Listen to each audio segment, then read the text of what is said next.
Delhi NCR में बढ़ते वायु प्रदूषण ने एक बार फिर से लोगों की चिंताएं बढ़ा दी है। दरअसल वायु प्रदूषण हमारे शरीर को कई तरह से प्रभावित करता है। इससे कई तरह की बीमारियां हो सकती हैं। खराब हवा से सबसे ज्यादा खतरा श्वास संक्रमण, हृदय रोग और फेफड़ों के कैंसर का रहता है।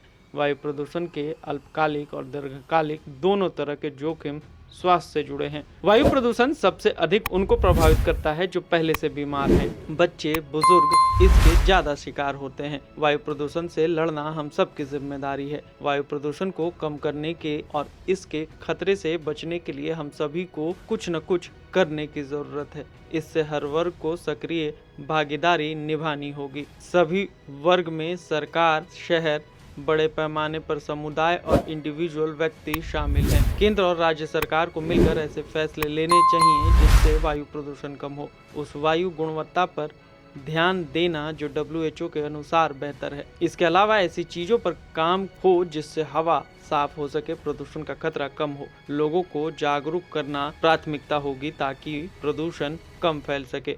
सभी सार्वजनिक क्षेत्रों में नीतियों को शुरू से ही सार्वजनिक स्वास्थ्य पर ध्यान देना चाहिए। समय समय पर उनका आकलन करने के लिए पर्याप्त डेटा और उपकरणों पर ध्यान देना चाहिए ताकि खतरे से निपटने के साधन विकसित हो सकें। प्रदूषण रोकने के लिए सरकार की तरफ से जो गाइडलाइंस तय की गई है उसका पालन करना चाहिए। उन गलतियों को नहीं करना चाहिए जिससे प्रदूषण फैले, जैसे खुले में कूड़ा डालना, खुले में कंस्ट्रक्शन मटेरियल रखना और धूल मिट्टी उड़ाना। यहाँ हम सभी को मिलकर जवाबदेह बनने की जरूरत है। वायु प्रदूषण कम करने के उपायों में शहरों में स्थायी और बेहतर पब्लिक ट्रांसपोर्ट सिस्टम विकसित करने की जरूरत है ताकि वाहनों का बोझ कम हो और कम प्रदूषण निकले। सॉलिड वेस्ट मैनेजमेंट को लागू करने की जरूरत है। चूल्हे तक स्वच्छ घरेलू ईंधन पहुंचाने की जरूरत है। WHO के सदस्य राज्यों ने 2015 में वायु प्रदूषण के प्रतिकूल स्वास्थ्य प्रभावों को रोकने के लिए एक प्रस्ताव अपनाया था। अगले वर्ष सदस्य राज्यों ने वायु प्रदूषण के प्रतिकूल